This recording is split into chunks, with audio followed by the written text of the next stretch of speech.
Hello, viewers of Mr.Who Reviews. And today, I'll be reviewing Batman Beyond Babel. I will say right now, it's a great episode, but yeah, probably was one, well, probably there's a little problem in it, but I'll get to that.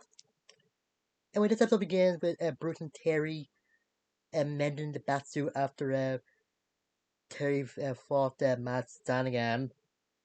And Bruce is telling Terry a story of when he was a Batman and Robin, as he had to save him. But he got a bit angry because he didn't think he needed to tell the story since from 8 years ago. But Terry convinced him to tell a little more. And Bruce saying he didn't know if Robin got home in time to save him, but sometimes he had to go into a trap, even if it looked like no way out.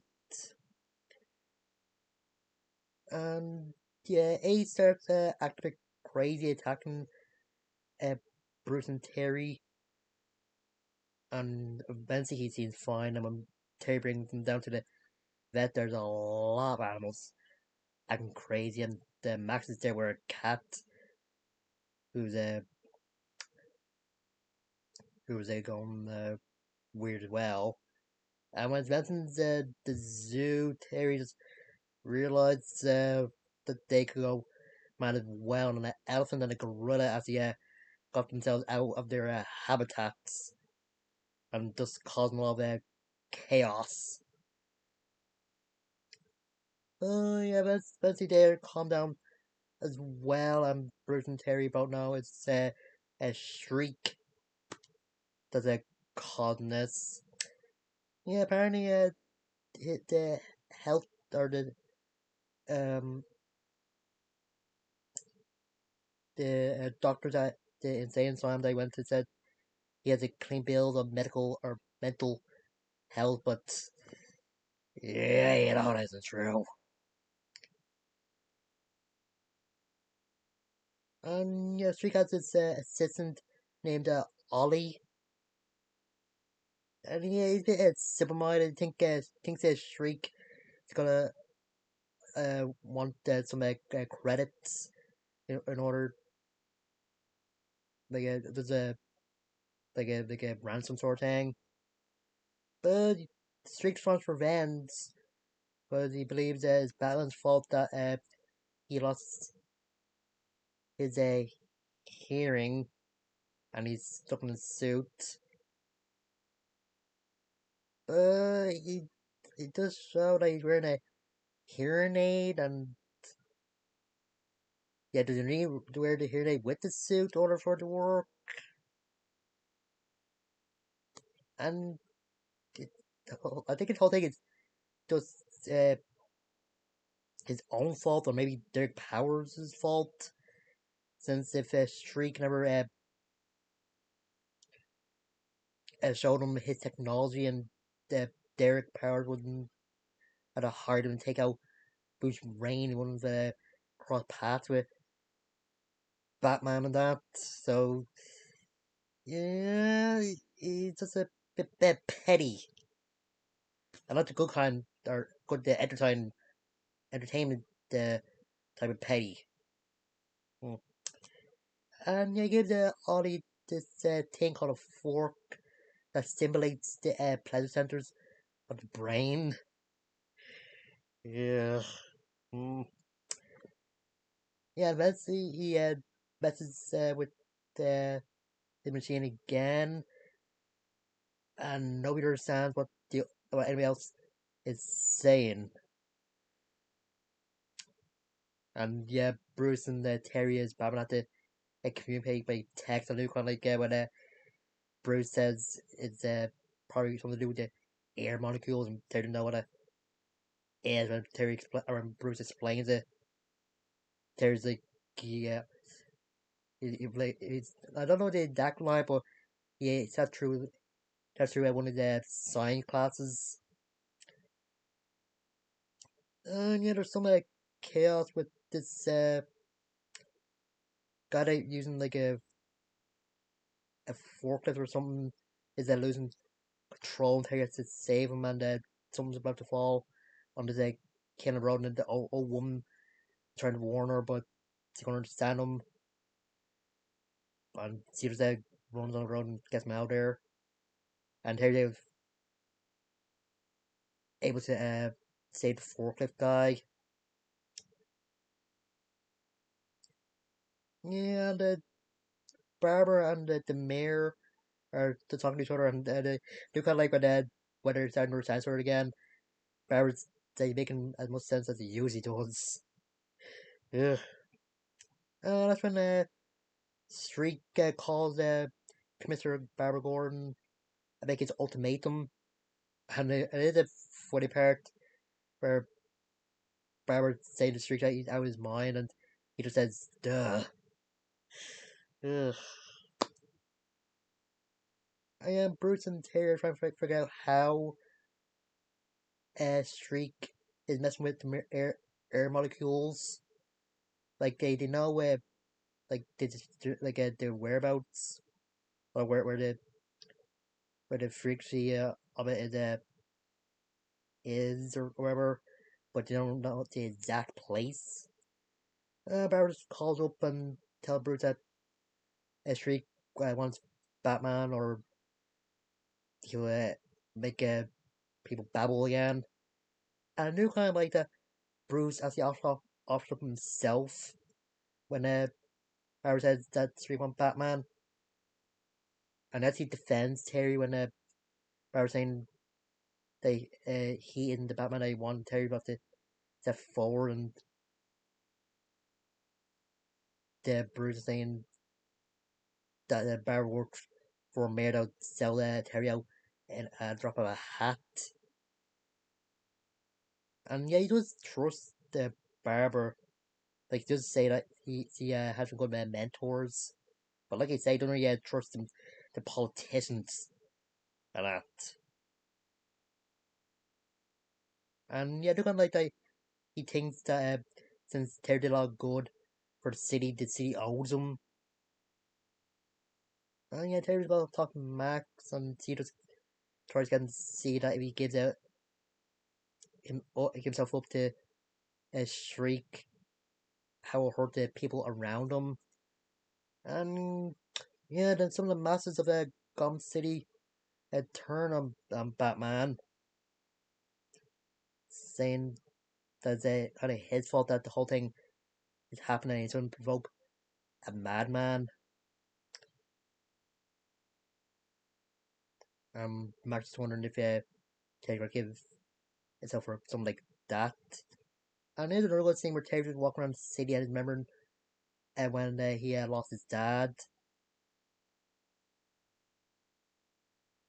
And yeah, when he goes back to Batcave and looking at the back here of the blueprints of where Bruce and him think uh, Street's base operations is. Bruce saying they don't blame Terry for staying home after what the people said about him, and Terry just reminded them that they didn't get into the hero business to be liked.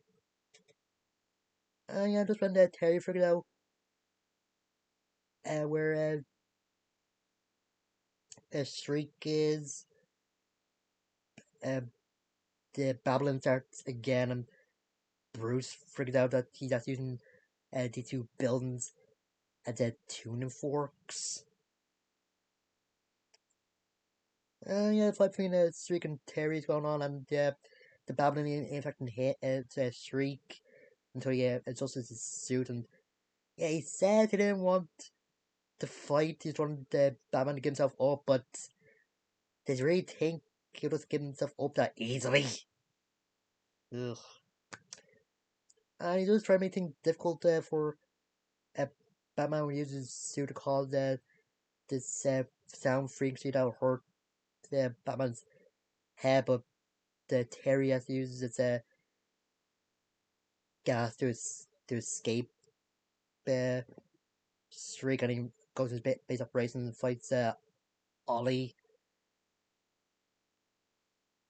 And yeah, he just ruined the machine that Streak was using to make people sound like they're babbling, and always saying that the building's gonna fall down. And yeah, that's when Batman that Streak's mercy Ted just trying to warn Streak that the building is gonna fall, but yeah, Streak isn't listening.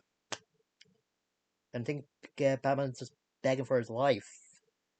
And of course, the building does fall, but Batman does get a Streak out. And yeah, the episode ends with how it began, with Bruce and Terry passing up to Sue, and Bruce attacking Terry for reminding him uh, why he got into this in the first place. And about now that they never really forget why you get into something. Bruce was said Terry that if he didn't figure out where the wave frequency was come from, if he would get himself up, and yeah, Terry just reminds Bruce that they have some suit repair to do, like get Bruce trying to dodge Terry's question in the beginning. And yeah, this is a good episode. And yeah, this also my good stuff with Terry, like him going to Max probably because he's a little scared of getting himself up, and him just remembering why he first became Batman, and Bruce being a bit cynical, and Terry has to remind him that they do this because it's right up because they want to be liked or anything. And yeah, like I said, Shriek is a bit petty in this. Like he's just paying Batman for losing his hearing, like I said, but it was his own choices that brought him to or got him to lose his hearing. So he just accepted that, but he's just seemed like type of person that doesn't accept the the consequences. Hmm. And yeah, I think Max was used good in this, and yeah, I think that's the only time they saw her wear a cat. And I think her apartment that looks a bit different from the episode where first the first saw it, but hmm.